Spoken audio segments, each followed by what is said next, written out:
যারা র্যাগ করে এটা মেনলি বাড়ির শিক্ষা, সবটা তো স্কুল কলেজ শেখাতে পারে না। এটা তো এখনকার একটা ফ্যাশন, বিতর্ক বা ট্রোল করা।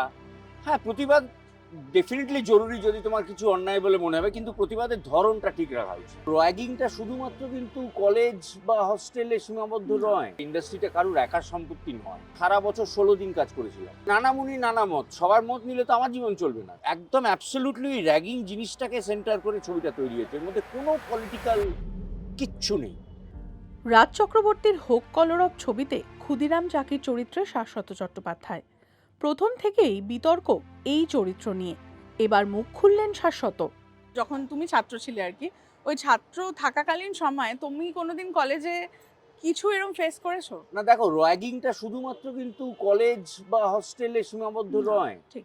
বেশিরভাগ ক্ষেত্রে র্যাগিংটা ছোটবেলা থেকে হয়তো বাড়ি থেকেই হয়ে আসে, হুম, সেটা হয়তো আমরা কনসিয়াসলি জানি না। হুম, কারণ সাধারণত যেটা হয় সাইকোলজি, অনেক সময় আমরা এই বাচ্চাদের দাবিয়ে রাখি না হুম, বাড়িতে। হুম, বড়দের সামনে এত কথা বলার কি আছে, চুপ করে থাকো, তুমি ছোট আছো ছোটর মতো থাকো। হুম, এটাও কিন্তু এক প্রকার র্যাগিং।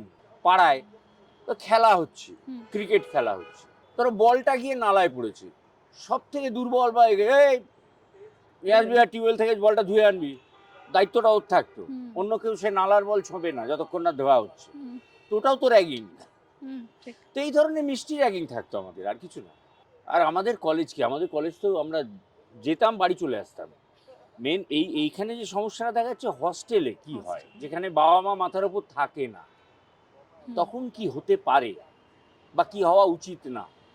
যখন যখন আমরা বিভিন্ন সময়ে ধরো মানে নিউজ পেপারে বা নিউজে দেখি যে এরকম সমস্যা দেখা দেয় এবং এবং রিসেন্টলি তো 3-4 দিন আগেই তো দেখলাম কোথায় 19 বছরের একজন মহিলা ডাক্তারি পড়তে গিয়ে হুম, র্যাগিং এর শিকার হয়েছে। হুম, হুম, তো এগুলো ডিপেন্ড করছে কে কোন বাড়ির থেকে আসছে, তার শিক্ষা দীক্ষার উপর দিয়ে। যারা র্যাগ করে হুম, এটা মেনলি বাড়ির শিক্ষা, সবটা তো স্কুল কলেজ শেখাতে পারে না। হুম। আমি এটা বলছি এই কারণে, এই ছবিটা খুব একদম অ্যাবসলিউটলি র্যাগিং জিনিসটাকে সেন্টার করে ছবিটা তৈরি হয়েছে, এর মধ্যে কোনো পলিটিক্যাল কিচ্ছু নেই। বলছিলে না যে সবচেয়ে দুর্বল তাকে অ্যাটাক করা, হ্যাঁ, দুর্বলেরা সবসময় প্রতিবাদ হ্যাঁ, করতে পারে না। এই একদমই তাই। প্রতিবাদ যে কোনো ক্ষেত্রে প্রতিবাদ কতটা জরুরি বলে মনে হয়? হ্যাঁ, প্রতিবাদ ডেফিনেটলি জরুরি যদি তোমার কিছু অন্যায় বলে মনে হবে, কিন্তু প্রতিবাদের ধরনটা ঠিক রাখা উচিত। আমি এখনো বিশ্বাস করি, ভালোভাবে বললে বা ভালোবেসে বললে কাজ অনেক বেশি তাড়াতাড়ি হয়। হুম। অ্যাটিটিউড নিয়ে বললে কাজ হবে না, কারণ প্রত্যেক মানুষের আত্মসম্মান আছে, প্রত্যেক মানুষের ভেতর জেদ আছে। এই চরিত্রটা যখন তোমার কাছে এলো, নামটাও খুব ইন্টারেস্টিং, যেটা নিয়ে বিতর্কও হয়েছিল, তারপর রাজদা ক্লারিফাই করেছে। তুমি কিভাবে দেখেছিলে মানে প্রাথমিক স্ক্রিপ্টটা পড়ার পর? খুবই সুন্দর, মানে এই লোকটার মধ্যে একটা অদ্ভুত মানবিকতা আছে, একটা গর্ব আছে। একটা জায়গায় বলে যে যে দুটো নাম মিশিয়ে নামটা তৈরি করা হয়েছে, হুম, তাতে একটা জায়গায় একজন ভদ্রমহিলা ওকে চার্জ করে যে আপনি এইসব কথাগুলো আমাকে বলতে পারলেন। বলে কি করব, আমার ছোটবেলা থেকেই অভ্যেস, নামেই তো ডবল ডেয়ারিং রয়েছে ম্যাডাম, হুম, ক্ষুদিরাম বসু প্রফুল্ল চাকি। তো কাজেই আর ক্যারেক্টারটার মধ্যে একটা মানবিকতার দিক আছে, এ কখনো স্টুডেন্টের সঙ্গে খারাপ ব্যবহার করেনি। ও সারাক্ষণ বলেছে তোমরা কিন্তু ক্রিমিনাল নও, তোমরা স্টুডেন্ট। হুম, অন্য কোনো পুলিশ যখন ওদের গালাগাল দিয়েছে, গালাগাল দেবেন না, এরা দেশের ভবিষ্যৎ। হুম, ও ট্যাকেল করছে, প্রবলেমটাকে ট্যাকেল করার চেষ্টা করেছে, হুম, সেটা কিন্তু অ্যাগ্রেসিভ হয়ে নয়, হুম, যেটা অনিমেষ দত্ত একদমই সহ্য করতো না। হুম, হুম, এই ক্ষুদিরাম চাকি কিন্তু অন্য লোক। এই ছবি থেকে এক ঝাঁক তারকা উঠবে আমি বলছি। হুম। মানে এখানে আমার মুখটা চেনা বলে অনেকের থেকে বড় করে পোস্টারে দিয়েছে, কিন্তু হল থেকে বেরিয়ে অনেকগুলো মুখ আমার থেকেও বড় হয়ে যাবে। কোন পরিচালকদের কখনো না বলতে পারবেন না শাশ্বত? সন্দীপ রায়কে আমি থাকবে। কোনোদিন না করতে পারবো না, অঞ্জন দত্তকে আমি কোনোদিন না করতে পারবো না, কৌশিক গাঙ্গুলিকে আমি কোনোদিন না করতে পারবো না। আচ্ছা। মানে এত ভালো ভালো চরিত্র আমাকে দিয়েছে। হুম, স্পেশালি আমি বলবো অঞ্জনদার কথা, যে যে সময় আমাকে কেউ সিনেমায় নিতেন না, টেলিভিশনে মূলত কাজ করি বলে, একমাত্র অঞ্জন দত্ত আমাকে কিন্তু পরপর ছবিতে নিয়েছে আফটার বং কানেকশন। বং কানেকশন, ম্যাডলি বাঙালি, চলো লেটস গো, চৌরাস্তা, ক্রসরোডস অফ লাভ, যেটা দার্জিলিং নিয়ে করেছিলেন, পরপর। তারপর ব্যোমকেশ করলেন। তো কাজেই কিছু মানুষকে পেয়েছি পাশে। মন মানে না ছবিতে শাশ্বত চট্টোপাধ্যায়ের মেয়ে হিয়াকে প্রথমবার দেখা যাবে। প্রথম ছবিতেই নায়িকার চরিত্র, মেয়েকে কতটা সাহায্য করেছিলেন শাশ্বত চট্টোপাধ্যায়? ওরা অনেক বেশি ফোকাসড, আমরা অনেক বেশি ক্যাবলা ছিলাম। ও নিজে থেকে নিজেকে তৈরি করেছে, নাচ শিখেছে নিজে থেকে, অ্যাক্টিং কোর্স করেছে, আমাদের ওয়ার্কশপ করেছে বেনির, দামিনী। তারপর দেখলাম একদিন পোর্টফোলিও তৈরি হয়ে গেল, যেটা আমার কোনোদিন আজ অব্দি হয়নি, কোনোদিন ফটোশ্যুট ওইভাবে। নিজেই সেগুলো প্রোডাকশন হাউসে পাঠাতে থাকলো।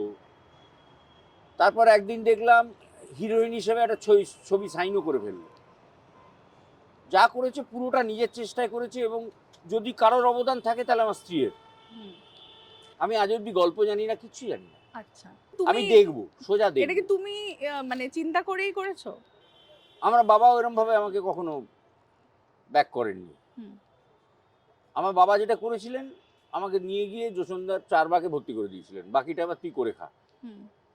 টলিউডের নতুন স্ক্রিনিং কমিটি নিয়ে চর্চা কম হয়নি, কি বলছেন শাশ্বত? সব ছবি যদি একদিনে রিলিজ করে, কোনো ছবি শো টাইম পাবে না।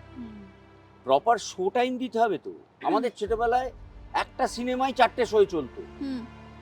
মানে আমার ফ্যামিলি হয়তো, আমি দেখে হয়তো স্কুল থেকে দেখে চলে এলাম বা কলেজ থেকে দেখে চলে এলাম, এসে বাড়িতে বললাম, ওরা হয়তো নাইট শো চলে গেল।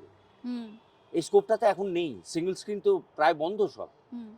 তো কাজেই একটা কিছু হওয়া উচিত, যে সব ছবিকে জায়গা দেওয়া উচিত। এই যে ফেডারেশনের সঙ্গে অনির্বাণদার দূরত্ব, এ এবং মিটে সেটা যাবে, নিয়ে- মিটে যাবে। সবাই মিলে কাজ করতে হবে। এটা ইন্ডাস্ট্রিটা কারুর একার সম্পত্তি নয়। ইন্ডাস্ট্রি অনেকগুলো জিনিস, সবাই মিলে একটা ইন্ডাস্ট্রি তৈরি হয়। তো কাজে এটা মিটে যাবে বলে আমার ধারণা। দেখো, আমাদের প্রথম কথা বলতে কি, আমরা যে কাজ পাবো এরকম কোনো গ্যারেন্টি এই প্রফেশনে নেই। এটা আমার মনে আছে, আমি যখন তখন ফেলুদা তোপসে করে ফেলেছি। আমার একটা ইয়ার প্ল্যানারে আমার কাছে অনেক দিন ধরে রাখা ছিল। সে বছরটা আমি সারা বছর 16 দিন কাজ করেছিলাম, 16 days in a year after Feluda series. তো কাজে এটা একটা অনিশ্চয়তার জায়গা, কিন্তু এই যে সমস্যাটা, এটা মিটে যাবে, আলোচনার মাধ্যমেই মিটবে। এবং কলরব নিয়ে প্রথম থেকেই মানে বলে না যে প্রথম থেকেই প্রচুর চর্চা হয়েছে, এবং যে বিতর্কটা এসছিল সামনে, তুমি তো ছবিটা তখন করে ফেলেছো। এটা না, নিয়ে অনেক এটা তো এখনকার একটা ফ্যাশন, বিতর্ক বা ট্রোল করা। পাত্তা না দিলেই হয়। সব কথা মতামত আমায় নিতে হবে কেন? আর নানা মুনি নানা মত, সবার মত নিলে তো আমার জীবন চলবে না। কোন দিকে যাবো বুঝতে পারবো না। আমাকে তো সেদিকেই যেতে হবে যেদিকে আমার বুদ্ধি বলছে যাও।